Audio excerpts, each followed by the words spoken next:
하나님 아버지, 한 주간도 은혜로 보호해 주시고 인도해 주셔서 감사합니다. 늘 하나님 앞에 부끄러울 수밖에 없는 우리의 연약한 삶이지만 그럼에도 불구하고 우리를 품어주시고 안아주시는 하나님의 사랑을 믿어 이 시간 은혜의 보좌 앞에 담대히 나옵니다. 우리의 마음으로, 생각으로, 말로, 행동으로 지은 모든 죄들을 이 시간 다 용서해 주시고 우리의 심령을 새롭게 해주시길 기도드립니다. 하나님 아버지, 우리 교회의 모든 성도들이 성령님과 동행하는 삶을 살아가므로 성도가 서로 교통하게 하시고 서로 사랑하고 나누며 덕을 세우는 아름다운 영적 가족 공동체가 되게 하소서. 여러 가지 아픔과 슬픔을 당한 분들을 위로하시고 또 경제적인 어려움이 있는 분들에게 또 필요한 것들을 공급해 주시며 육신의 연약함과 고통이 있는 분들을 치유해 주시고 자녀들이 하나님과 동행하며 주 안에서 형통하게 살아가길 바라는 자녀들을 위한 부모님들의 기도가 하나님의 선하신 뜻 가운데 응답되게 하소서. 전쟁과 각종 어려움들로 고통받는 사람들과 세상을 위한 성도들의 기도가 하나님께 상달되게 하소서. 세우신 담임 목사님과 부목사님들을 위해서 기도드립니다.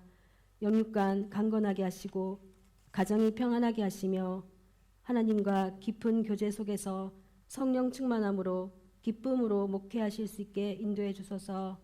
또한 증거하시는 말씀들을 통해서 성도들의 심령과 삶도 변화되어 기쁨으로 살아가게 되길 기도드립니다. 교회가 성령님의 은혜로 든든하게 세워져서 서로 화평하게 하시고 서로 사랑하게 하시고 그 사랑이 흘러넘쳐 이웃을 살리는 축복의 통로가 되게 하시고 이 모든 것 하나님께 영광되게 하소서. 우리 주 예수 그리스도 이름으로 기도드립니다. 아멘.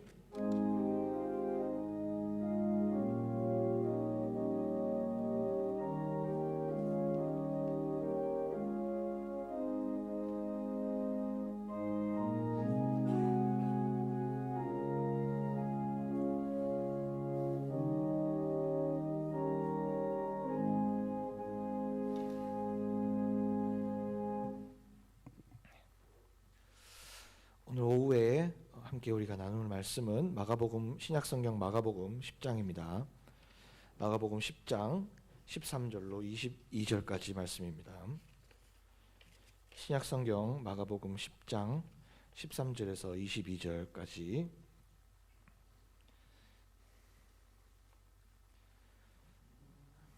신약성경 70쪽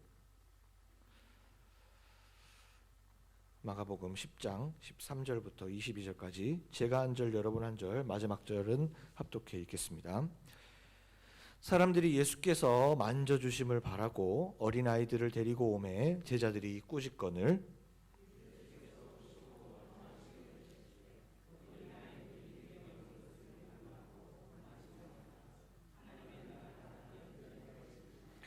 내가 진실로 너희에게 이르노니 누구든지 하나님의 나라를 어린아이와 같이 받들지 않는 자는 결단코 그곳에 들어가지 못하리라 하시고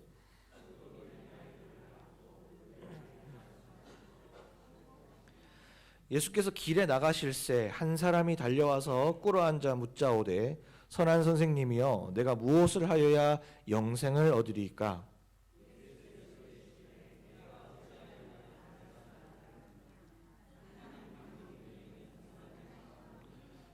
내가 계명을 안 하니 살인하지 말라, 간음하지 말라, 도둑질하지 말라, 거짓 증언하지 말라, 속여 빼앗지 말라, 내 부모를 공경하라 하였느니라.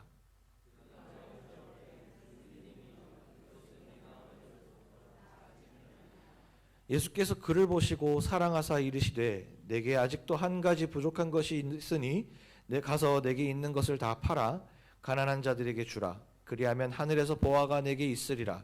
그리고 와서 나를 따르라 하시니 그 사람은 재물이 많은 고로 이 말씀으로 인하여 슬픈 기색을 띠고 근심하며 가니라. 아멘.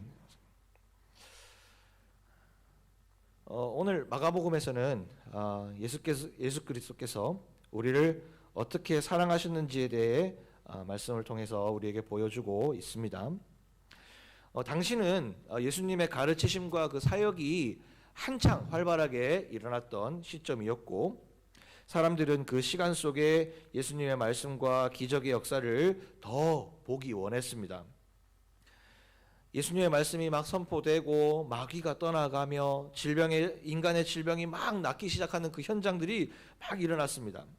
그래서 사람들은 비로소 구약을 기다리던, 우리가 그 구약에서 기다리던 그 메시아가 비로소 왔구나라고 이제 생각을 하고 더 열광을 하기 시작을 했습니다.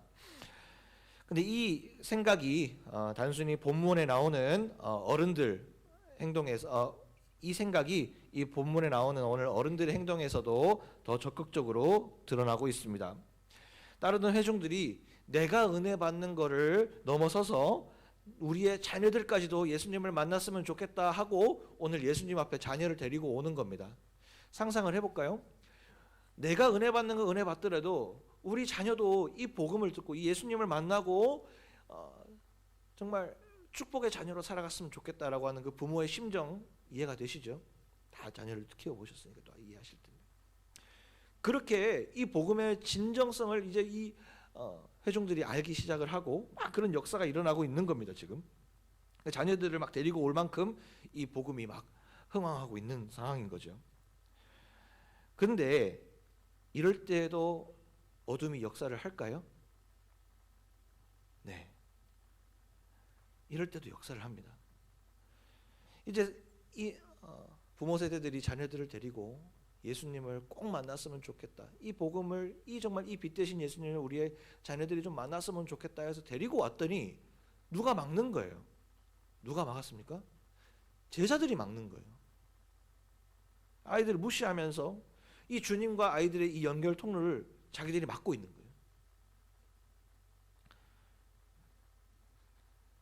거예요. 아니 제자들이 이 예수님을 잘 알아도 누구보다 잘 아는 이 제자들이 예수님이 어떤 생각을 갖고 있고 옆에서 예수님의 숨쉬는 그 모든 지근거리에서 예수님을 잘 보던 이들이 예수님의 생각을 왜 그렇게 알지를 못할까 답답할 정도로 예수님 앞에 오는 어린아이들을 단호하게 막아서기 시작을 합니다. 근데 제가 성경을 보니까 이 제자들이 이번만 그런 게 아니더라고요. 이미 전조 증상이 사실은 있었습니다. 오늘 10장을 읽었지만 9장 34절 우리 뒤로 한번 넘어가 보니까 이들이 한 가지 논쟁을 하고 있었던 거예요. 9장 34절 이렇게 나옵니다. 그들이 잠잠하니 이는 길에서 서로 누가 크냐 하고 쟁론한 거예요. 자, 무슨 얘기냐면 얘들이 이 제자들이 갑자기 어느 순간 막 시끄럽고 소란스러워요. 근데 예수님이 오셔서 물어본 거예요. 너희들 왜 싸우느냐고. 이 사람들이 잠잠해서 예수님 앞에 얘기하는데 뭐라고 얘기하냐면 누가 크냐를 가지고 논쟁하고 있었던 거예요. 예수님이 그 당시에 지금 방금 말씀드린 대로 막 예수님 역사가 일어나고 소위 말하는 부흥이 막 일어나니까 제자들이 그 시기 가운데 이제 계산을 하기 시작하는 거예요. 이번 대선에 예수님이 왕 될 것 같다. 사람들이 많이 오니까 이번에 예수님이 대통령 될 것 같은데 국무총리 누가 하노? 저들끼리 이제 생각을 하는 거예요. 베드로가 나서서 얘기하는 거야. 내가 그래도 수제자니까 국무총리 내가 하고 니는 저기 장관해라. 형님 나도 예수님 옆에서 꽤 사랑 많이 받았는데 내 국무총리 한번 합시다. 니는 가만히 있거라. 이렇게 해야 되는 거예요. 네가 갈릴리 가봤나? 이래 되는 거예요. 그러니까 이제 근데 그게 이제 싸움을 붙는 거죠. 예수님 보실 때는 너무 어리석은 얘기잖아요. 그러니까 그거 갖고 싸우고 있는 거예요. 9장 35절에는 예수님이 그 싸우고 있는 제자들한테 이렇게 얘기하는 거예요. 12제자를 불러서 이르시되 누구든지 첫째가 되고자 하면 무사람의 끝이 되고 무사람을 섬기는 자가 되어야 하리라 하시고 37절입니다. 누구든지 내 이름으로 지나가던 어린아이를 딱 잡아서 어린아이 하나를 영접하면 곧 나를 영접하며 누구든지 나를 영접하면 나를 영접함이 아니요 나를 보내신 이를 영접함이니라. 이 어린아이를 데리고 이미 오늘 10장에서 나오는 이 이야기 전에 어린아이를 데리고 얘기하셨어요. 이미 니들이 지금 누가 크냐 작냐 지금 그거를 얘기하느냐. 지나가는 어린아이를 딱 불러서 얘기하시는 거예요. 이 아이와 같이 이렇게 말씀을 하시는 거예요. 이미 하나님 나라의 비밀을 얘기해 주셨어요. 어떤 사람이 큰 사람인지. 이미 이 어린아이를 들어 예수님께서 분명히 우리의 믿음이 어떠해야 하는지를 알려주셨는데도 불구하고 10장에서 예수님께 다가오는 이 순수한 심령인 어린아이를 꾸짖는 제자들의 모습이 보입니다. 예수님께서는 이 제자들의 모습을 보고 더 이상 참지 않으셨습니다. 노하시면서 다시 이렇게 말씀하셨습니다. 오늘 말씀 15절입니다. 내가 진실로 너희에게 이르노니 누구든지 하나님의 나라를 어린아이와 같이 받들지 않는 자는 결단코 그곳에 들어가지 못하리라 하셨습니다. 결단코. 예수님이 결단하시면 얼마나 큰 결단입니까? 결단코 들어가지 못하리라. 여러분, 이 대상, 지금 이야기를 듣고 있는 대상이 누굽니까? 우리가 그 한 번의 입장이라도 한번 돼봤으면 좋았을 예수님의 그 12 제자들입니다. 그 예수님의 옷자락이라도 한번 만져봤으면 우리 소망이 있는 우리인데, 그 3년 동안 예수님 옆에서 모든 일거수일투족을 다 보고 듣고 함께했던 제자들입니다. 예수님을 지근거리에서 가장 가깝게 모셨던 이 12 제자들, 이 제자들이 예수님 말씀과 가장 먼 거리에 있는 것을 우리가 보고 있는 겁니다. 심지어 우리는 이 말씀을 보면서 생각해 보는 거예요. 도대체 이 제자들이 뭘 꿈꾸고 있나? 예수님 옆에 있으면서 하나님 나라를 꿈꾸고 있는 게 맞나? 이들 어떻게 하면 자기가 입신양명할지, 어떻게 보면 조금 자기의 신분을 조금 너무 세상적인 것들을 생각하고 있는 것 아닌가, 이런 의심이 들게까지 만듭니다. 자, 또 하나의 케이스를 한번 보겠습니다. 오늘 말씀, 오늘 16절까지 보고 17절부터는 어린아이에 대한 이 말씀 후에 예수님은 한 청년을 또 만나게 됩니다. 이 청년은 보통 청년이 아니었던 것 같습니다. 이 땅에서 소위 모든 걸 좀 해봤던 사람, 자신의 삶에 자신이 있는 사람, 그리고 더 무서운 것, 내가 뭔가 좀 해봤다, 그리고 뭔가를 이뤄봤다고 하는 사람입니다. 그래서 이제 하나 딱 남았는 것, 자기가 하지 못했던 것 딱 하나, 영원한 생명, 영생을 이제 얻어보고자 했습니다.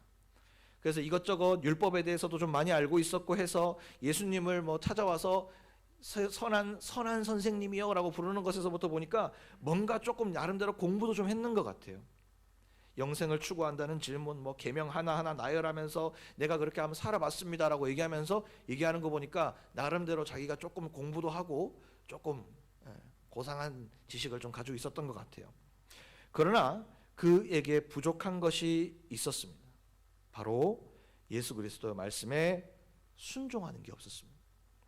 주님은 재물을 내려놓고 주님을 따르라는 말을 하셨습니다.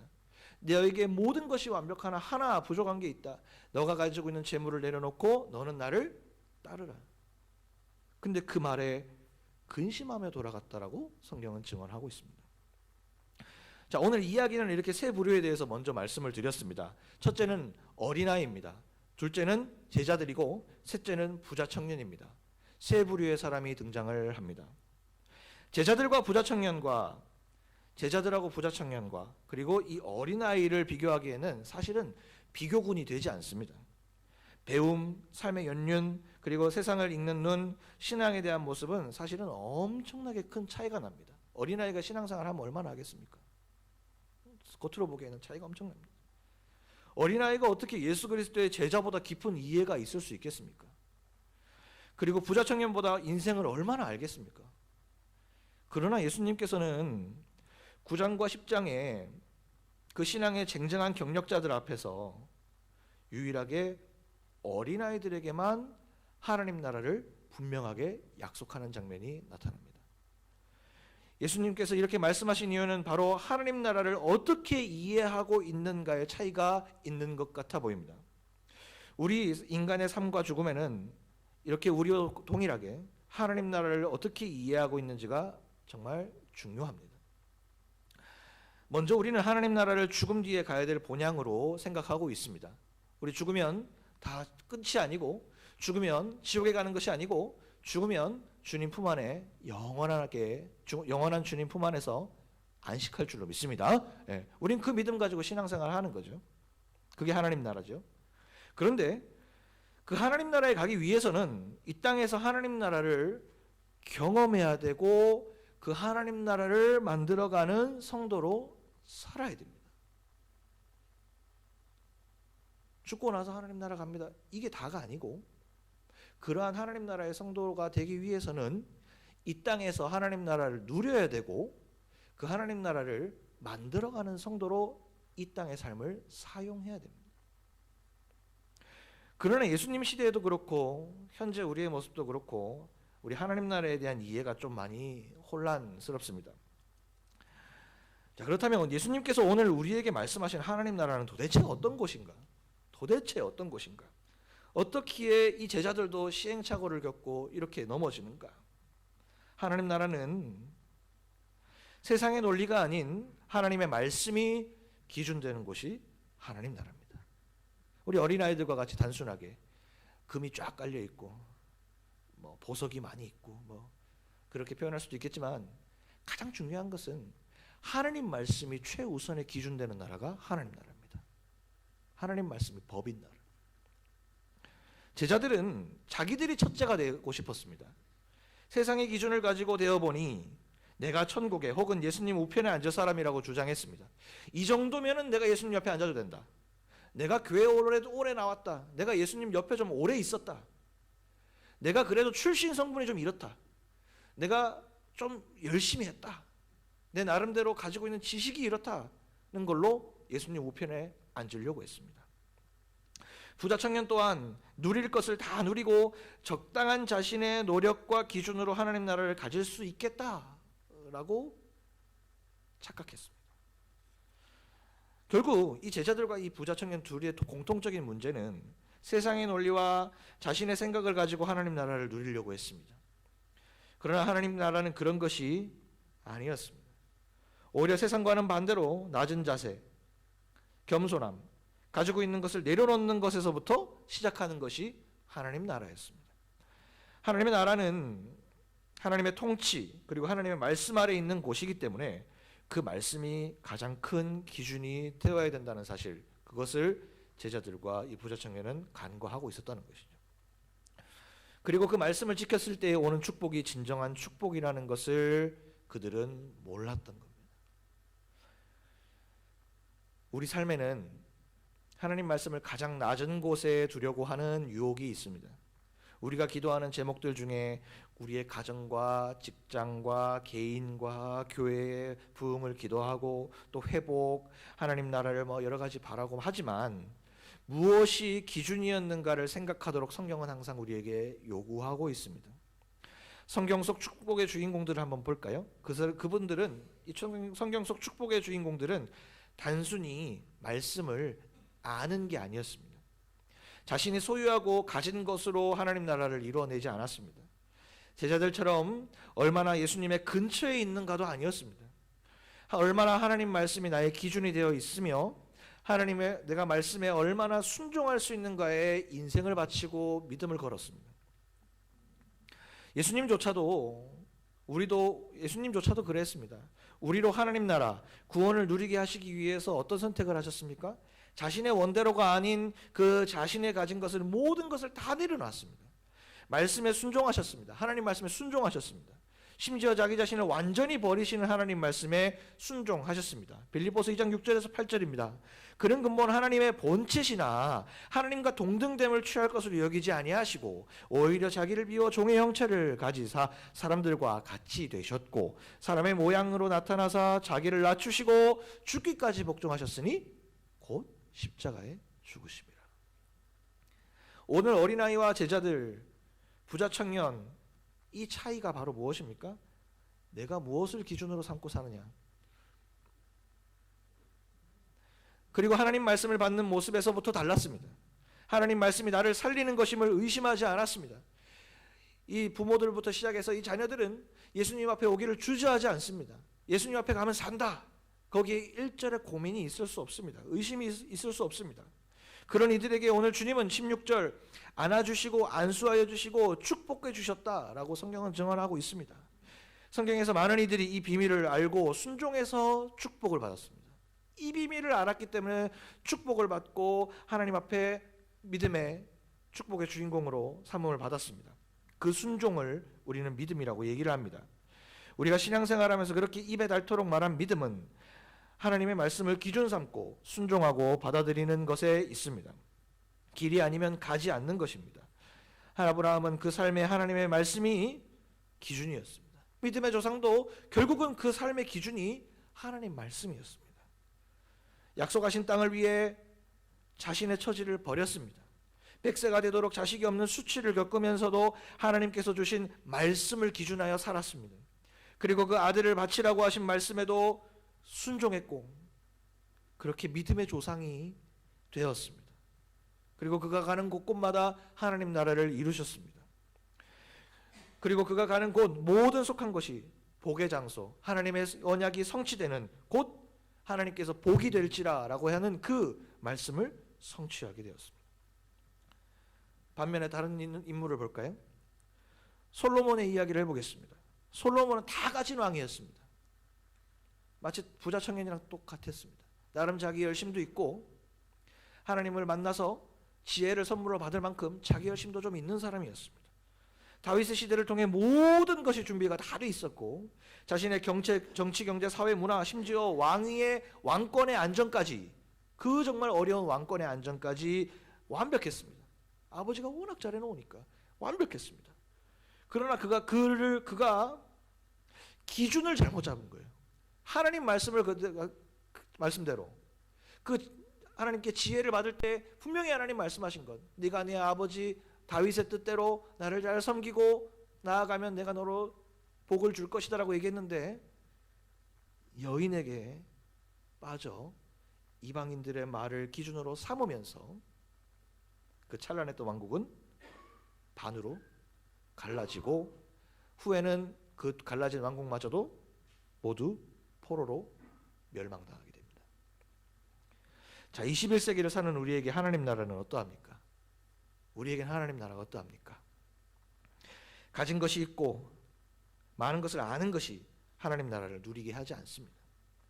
육신과 어떤 정신의 채워짐과는 비교도 되지 않는 하나님의 영화를 함께 누리는 것이 하나님 나라인 줄로 믿습니다. 우리의 삶과 공동체를 온전히 하나님께 맡기는 것에서부터 하나님 나라는 시작이 됩니다. 5월 가정의 달이 시작되면서 드는 생각이 조금 있습니다. 한국의 가정들이 어려움을 많이 겪고 있다는 것입니다. 우리에게 필요한 것은 이 시기에, 이 시대에 필요한 것은 복음입니다. 기준입니다. 복음의 기준. 어린아이와 같은 마음을 가지라는 것은 복음을 기준으로 순종할 수 있는 믿음의 소유자가 되라는 주님의 말씀입니다. 그렇게 주님 앞에 믿음의 소유자로서 어린아이와 같은 마음을 가지고 순종할 수 있는, 복음에 순종할 수 있는 사람이 된다고 한다면 그때 나 개인뿐 아니라 가정과 공동체 모두의 하나님의 역사를 보게 될 거라고 주님은 약속하고 계시는 겁니다. 자, 오늘 말씀이 하나님 나라를 누리는 자라고 해봤습니다. 우리는 그리스도인이라고 말했지만, 교회를 열심히 다녔지만 우리의 삶의 기준이 말씀이 아닌 다른 것이 아니었을까 한번 돌아보는 시간이 되었으면 좋겠습니다. 그래서 우리는 하나님 나라를 누리지 못한 성도는 아니었을까? 교회는 열심히 나오지만, 신앙생활은 열심히 했지만 내 안에 하나님 나라가 누려지지 못한 것은 아닐까? 매일 신앙생활을 하지만 인상 쓰면서 매일 괴롭고 감사함이 없는 삶을 살았던 우리는 아니었을까? 한번 돌아보게 되는 시간이 되어야 될 것 같습니다. 5월 가정의 달을 맞아서 우리의 아버지 되시는 하나님 앞에 순수한 심령을 가지고 어린아이와 같은 신앙으로 돌아갈 수 있기를 주님의 이름으로 소망합니다. 말씀에 반응하기를 주저하지 않고 길이 아니면 가지 않으며 하나님 나라가 실현되는 우리 개인과 가정 그리고 내 삶, 우리 동로교회가 될 수 있기를 주님의 이름으로 간절히 소망합니다. 기도하겠습니다. 사랑해 주님, 감사합니다. 오늘 어린이 주일을 맞아 오늘 마가복음 말씀을 통해서 하나님께서 우리에게 말씀하시는 것을 듣고자 합니다. 하나님, 우리는 하나님 나라를 소망한다고 하며 하나님께 복 달라고 기도를 하였지만 우리가 하나님 말씀의 기준을 가지고 순종하였는지는 부끄럽고 정말 작은 모습이 되어집니다. 하나님, 오늘 시간 가운데 어린아이와 같이 하나님 주님의 말씀 앞에서 순종하게 해주시고 그것을 의심하지 아니하고 믿음으로 걸어가게 도와주시며 하나님 말씀에 순종할 때 오는 그 축복이 반드시 우리에게 약속되어 있음을 하나님 의심하지 않고 믿고 나아가는 굳건한 믿음의 소유자 다 될 수 있도록 주여 역사하여 주시옵소서. 하나님, 축복이 필요합니다. 세상의 모든 이 세속 가운데 이겨낼 수 있는 힘이 필요합니다. 하나님, 우리 동로교회에 하나님 주신 사명이 있고 우리 성도들에게 주신 큰 축복이 준비되어 있음을 알고 있습니다. 하나님, 믿음으로 그 하나님의 축복을 성취하는 우리 성도들 모두 될 수 있도록 주의 역사하여 주옵소서. 감사드리며 살아계신 예수님의 이름으로 기도합니다. 아멘. 다 같이 자리에 일어나셔서 찬송가 430장 찬양하시겠습니다.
이제는 우리 구주 예수 그리스도의 은혜와 하나님 아버지의 무한하신 사랑과 성령 하나님의 감화감동 충만 교통하심이 오늘 시간 다시 한번 주님 앞에 순수한 믿음으로 하나님 나라를 누리기를 원하며 기도하는 주의 성도들 머리머리 위에, 동로교회 위에 지금으로부터 영원까지 함께 하시기를 간절히 축원하옵나이다. 아멘.